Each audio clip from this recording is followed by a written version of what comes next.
तो दोस्तों संभवतः आपको याद होगा, आज से 1-2 महीने पहले मैंने एक वीडियो बनाकर आपको बताया था कि चाइना के अंदर इकोनॉमिक क्राइसिस जो है वो काफी चरम पर पहुंच चुके हैं और वहां के रियल एस्टेट बिल्कुल दिवालिया होने की कगार पर आ चुके हैं। ऐसी परिस्थिति से निपटने के लिए चाइना द्वारा अपने देश का मार्केट दूसरे देशों की कंपनियों के लिए खोल दिया गया है और कई सारे प्रोग्राम इस तरह के करवाए जा रहे हैं जिसके चलते वो विदेशी निवेशकों को अपने यहाँ पर आकर्षित करने की कोशिश कर रहा है। क्योंकि लगातार देखने के लिए ये मिल रहा है कि कई सारी विदेशी कंपनियां जो कि अमेरिकन प्रभाव में है वो अब चाइना को छोड़कर जाने की तैयारियां कर चुकी है। मैक्सिमम तो भारत आने के लिए तैयार है। तो इन सब परिस्थितियों से निपटने के लिए विदेशी निवेश जो कि उसने काफी ज्यादा सेंसर कर दिया था अपने देश के लिए, उससे वापस खुलने की सारी तैयारियां कर ली है।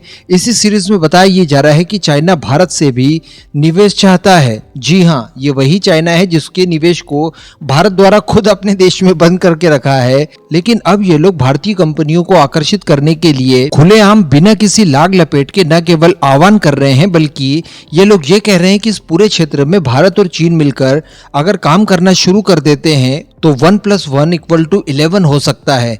यानी 1 और 1 11 की परंपरा को ये लोग आगे बढ़ाने की बात कर रहे हैं। तो अब आप समझ सकते हैं कि अमेरिका ने जो बीच में टांग डाली थी उसके नतीजे किस लेवल के आ चुके हैं कि अब भारत और चीन कट्टर दुश्मन से कट्टर दोस्त बनते जा रहे हैं। तो चलिए डिस्कशन करते हैं क्या मामला है। आप बस इसी तरह की खबरों के लिए चैनल को सब्सक्राइब जरूर कर दीजिएगा। तो देखिए, पिछले एक वीडियो में हम लोगों ने डिटेल में डिस्कशन किया था कि शी जिनपिंग जब किसी जमाने में बहुत ज्यादा बूढ़े हो जाएंगे, रिटायर हो जाएंगे, उस समय वो अपनी गलतियों को लेकर जब मनन करने की कोशिश करेंगे तो गलवान वैली का जो क्लैश था वो उनकी जीवन के सबसे बड़ी गलतियों में से एक माना जाएगा। क्योंकि वो लोग इतनी प्लानिंग करके आए, उसके बावजूद 20 के चलते हम लोगों ने 40 से ज्यादा को निपटा दिया। 20 लोगों ने बलिदान तो दिया भारतीय लोगों ने, लेकिन 40 को निपटाना ये बड़ी बात थी। इसके साथ साथ भारत द्वारा कैलाश रेंज के ऊपर कब्जा भी कर लिया गया। 1962 के बाद में पहली बार भारतीय सैनिकों के कदम उस पूरे इलाके में पड़े। इन सब चीजों की वजह से चाइना का जो खौफ था वो दुनिया से भारत द्वारा इरेज कर दिया गया। इसके साथ साथ भारत ने बहुत अच्छा डिप्लोमेटिक प्रयास करते हुए चाइना को ग्लोबल विलन भी घोषित कर दिया। चाइना के वो कई सारे उत्पाद जो कि भारत में बड़े स्केल पर आ रहे थे, इनके ऊपर ड्यूटी लगाकर इनके लिए भारतीय मार्केट बंद कर दिया, इनका निवेश रोक दिया। जो भारत से निवेश वहां जा सकता था वो रोक दिया और पूरी दुनिया के सामने ये एग्जाम्पल भी सेट कर दिया कि आप चाइना के खिलाफ कई तरह के इकोनॉमिक प्रतिबंध वगैरह लगा सकते हैं। टिकटॉक को भी आप बैन कर सकते हैं। ये भारत ने ही बताया दुनिया को। इसके अलावा इस पूरे फेस ऑफ के जरिए चाइना द्वारा अपने 500 सोल्जर्स को गवा दिया गया ठंड की वजह से, वो अलग। तो कहने का मतलब कैलकुलेट ये लोग नहीं कर सकते कि इस बार का जो फेस ऑफ था वो कितना ज्यादा नुकसानदायक इनके लिए साबित हुआ और वापस जाना ही पड़ा।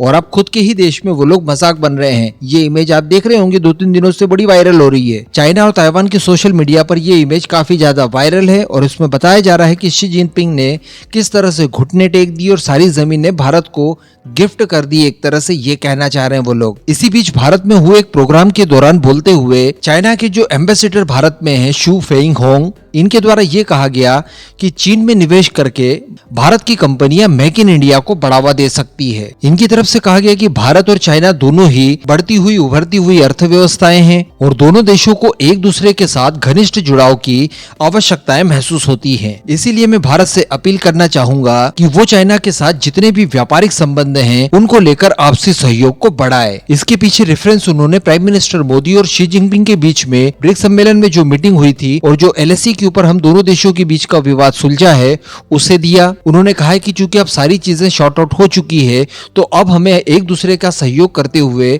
इस क्षेत्र में कार्य करने की आवश्यकता है। आगे उनकी तरफ से यह कहा गया कि चीन भारत के लिए खतरा नहीं बल्कि विकास के लिए एक अवसर प्रदान करता है और बिल्कुल भी चाइना भारत से प्रतिस्पर्धा नहीं चाहता, यानी किसी भी तरह का कंपटीशन नहीं चाहता, बल्कि भारत का एक मजबूत सहयोगी बनना चाहता है। आगे इनकी तरफ से यह कहा गया कि चाइना के पास एक बहुत बड़ा विशाल मार्केट है जहां पर भारत द्वारा तैयार किए जाने वाले उच्च गुणवत्ता वाले उत्पादों और अलग अलग सामानों के लिए व्यापार का एक बड़ा अवसर उपलब्ध करा सकता है। यानी जो हर बार हमें व्यापार घाटा होता है, ट्रेड डेफिसिट, उसको लेकर इनकी तरफ से फोकस किया गया है। उन्होंने ये कहा है कि अब हमारे मार्केट आपके उत्पादों के लिए भी खुले रहेंगे, जिसमें उन्होंने कुछ उत्पादों के नाम भी उल्लेख किए, जैसे काली मिर्च हो गया, इसके अलावा लोहा हो गया, सूती धागा हो गया, और भी कई तरह की चीजें हैं जिनको लेकर भारत और चाइना के बीच में व्यापार बढ़ रहा है और इसकी ज्यादातर खरीदारी चाइना इस समय भारत से ही कर रहा है। तो इस तरह के और भी कई सारे प्रभावशाली उत्पाद जो भारत द्वारा तैयार किए जाते हैं वो चाइना में बड़ी आसानी से भारत बेच सकता है। भारत को एक अवसर प्रदान करता है चाइना का बड़ा मार्केट। इसके अलावा आगे उनकी तरफ से ये कहा गया कि चाइना भारतीय कंपनियों का स्वागत करता है इंटरनेशनल इंपोर्ट एक्सपो में, जो कि एक्चुअली चाइना के अंदर किया जाता है। यानी चाइना ये कहता है कि आप अच्छी चीजें चाइना को एक्सपोर्ट कीजिए और चाइना के अंदर आकर निवेश कीजिए, जिससे भारत की कंपनियों को न केवल चाइना का मार्केट मिलेगा बल्कि चाइना के माध्यम से वो अन्य देशों को भी अपने उत्पाद एक्सपोर्ट कर पाएगा, जिसमें दोनों ही देशों को साझा तौर पर रेवेन्यू जनरेट होगा। फिर आगे उनकी तरफ से एक और अपील की गई। उनकी तरफ से ये कहा गया कि देखिए, भारत द्वारा जो इलेक्ट्रॉनिक्स, इसके अलावा फर्टिलाइजर और जो रिन्यूएबल एनर्जी के क्षेत्र में अलग अलग उत्पाद हैं, जो चाइनीज उत्पाद हैं, जिनके ऊपर भारत द्वारा भारी भरकम ड्यूटी लगाकर रखी है, उन्हें भी अब हटा देना चाहिए, कम कर देना चाहिए, ताकि भारत की भी जो आवश्यकताएं हैं वो फुलफिल हो सके और भारत के उपभोक्ताओं को कम कीमतों पर ये उपलब्ध कराए जा सके। आगे उनकी तरफ से वही कहा गया जो मैंने अभी आपको शुरुआत में कहा कि एक नए कानून के तहत चाइना द्वारा विदेशी कंपनियों को चाइना के अंदर आकर विनिर्माण के लिए जो प्रतिबंधित किया गया था वो प्रतिबंध लगभग सभी हटा दिए गए हैं।